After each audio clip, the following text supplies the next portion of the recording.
थोड्या नव्हे तर तब्बल 12,000 कर्मचाऱ्यांना TCS कंपनी नोकरीवरून काढणार असल्याची धक्कादायक बातमी समोर आली आहे। मंडळी, आजवर TCS कंपनी म्हटलं म्हणजे सुरक्षित नोकरीचं दुसरं नाव मानलं जायचं।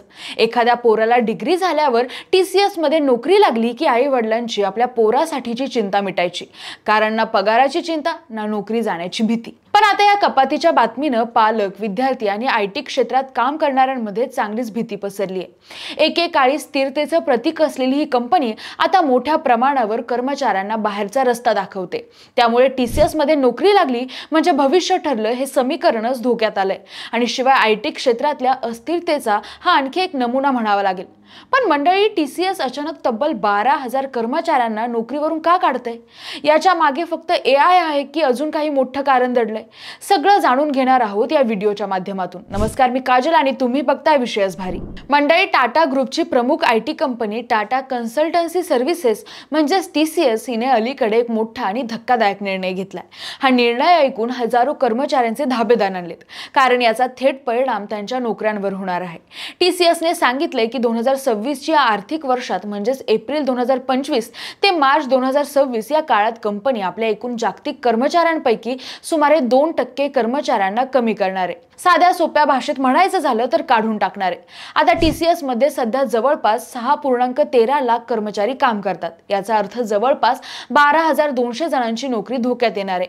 ही कपात फक्त भारतापुरतीच नाहीये, तर TCS जिथं जिथं काम करतं त्या सगळ्या देशांमध्ये आणि सगळ्या विभागांमध्ये लागू होणार आहे। मनी कंट्रोलला दिलेल्या मुलाखतीत TCSचे CEO के कृतिवासन म्हणाले, AI आणि नव्या ऑपरेटिंग मॉडेलमुळे काम करण्याच्या पद्धती झपाट्याने बदलत आहेत।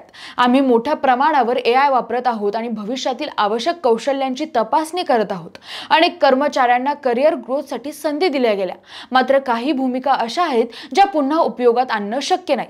त्यामुळे हा कठीण पण आवश्यक निर्णय घ्यावा लागला। TCSचा एकूण कर्मचारी वर्ग सुमारे 6.13 लाख इतका आहे। त्यापैकी 2% म्हणजे सुमारे 12,200 कर्मचाऱ्यांना याचा फटका बसणार आहे। हे कर्मचारी भारतासह अन्य देशातील असून विशेषतः मध्यम आणि वरिष्ठ पदावरील कर्मचाऱ्यांवर याचा परिणाम होणार आहे। पण मंडळी, जर ही गोष्ट इतकी कठीण आहे तरी मग हा निर्णय का घेतला जातोय? तर याबाबत TCS ने स्पष्ट केले की ही कपात AI मुळे नाही, तर रिस्किलिंग, शिकवण्यात येणाऱ्या अडचणी आणि योग्य प्रोजेक्टमध्ये कर्मचाऱ्यांना तैनात न करता येणं हे खरं कारण आहे। कंपनीचं म्हणणं आहे की ते आपल्या कर्मचाऱ्यांना नवीन युगासाठी लागणाऱ्या कौशल्यांचं प्रशिक्षण देण्यासाठी सातत्याने गुंतवणूक करतात, पण तरीही सर्वच कर्मचारी या नव्या टेक्नॉलॉजीमध्ये बसत नाहीत आणि त्यामुळे काहींच्या भूमिकांमध्ये बदल करणं किंवा नोकरी संपवणं गरजेचं ठरतं। TCS म्हणते की ज्या कर्मचाऱ्यांना नोकरी सोडावी लागणार आहे त्यांना ते नोटीस पिरियडचा पगार, आरोग्य विमा आणि नवीन नोकरी शोधायला मदत करणार आहेत, म्हणजे त्यांना शक्य तितक्या सन्मानाने आणि मदतीसह निरोप दिला जाईल। शिवाय गेल्या महिन्यात 12 जून 2025 रोजी TCS ने एक नवीन बेंच पॉलिसी लागू केली, ज्यामुळे कर्मचाऱ्यांवर प्रचंड दबाव वाढलाय। या पॉलिसीमध्ये प्रत्येक कर्मचाऱ्याने वर्षात किमान 225 दिवस बिलेबल म्हणजे प्रोजेक्टवर काम केलं पाहिजे आणि कुणीही एका वर्षात 35 दिवसांपेक्षा जास्त काळ बेंचवर राहू शकत नाही। बेंचवर राहणं म्हणजेच IT कंपन्यांमधील असा काळ जेव्हा एखादा एम्प्लॉय कोणत्याही प्रोजेक्टवर काम करत नाही, म्हणजेच त्याच्याकडे सध्या कोणतंही टास्क, क्लायंटसाठीचं काम किंवा बिलेबल ऍक्टिव्हिटी नसते। अशातच जर एखादा कर्मचारी 2 महिन्यांपासून अधिक काळ बेंचवर असेल तर त्याला HR कडून राजीनामा देण्यास सांगितलं जातं। स्वतःहून राजीनामा दिल्यास 3 महिन्यांचा पगार दिला जातो, पण नकार दिल्यास थेट नोकरी संपवली जाते आणि कोणताही सेव्हरन्स पॅकेज दिला जात नाही। असं असताना प्रत्येकाला हे वाटतंय की ही टाळेबंदी AI मुळे होती। त्यामुळे कृतिवासन यांनी स्पष्ट केले की हा निर्णय AI मुळे आणि हेडकाउंट कमी करण्यासाठी नाही, तर योग्य व्यक्तींना योग्य प्रोजेक्टवर ठेवण्यासाठी घेतला गेलाय। मंडळी, ही झाली एकट्या TCS ची गोष्ट, पण अनेक विश्लेषकांचं असं म्हणणं आहे की TCSचा हा मोठा निर्णय फक्त त्यांच्या कंपनीपुरता मर्यादित राहणार नाही, तर याचे पडसाद इतर IT कंपन्यांमध्येही उमटू शकतात। कारण एकतर AIचा वाढता वापर, टेस्टिंग यासारख्या पारंपरिक स्किल्स कमी होत चाललेली गरज आणि क्लायंट्स प्रोजेक्टचं छोटं आणि कमी कालावधीचं स्वरूप, हे सगळं बघता पुढील काळात अनेक IT कंपन्यांना रिस्ट्रक्चरिंग करावी लागणार आहे।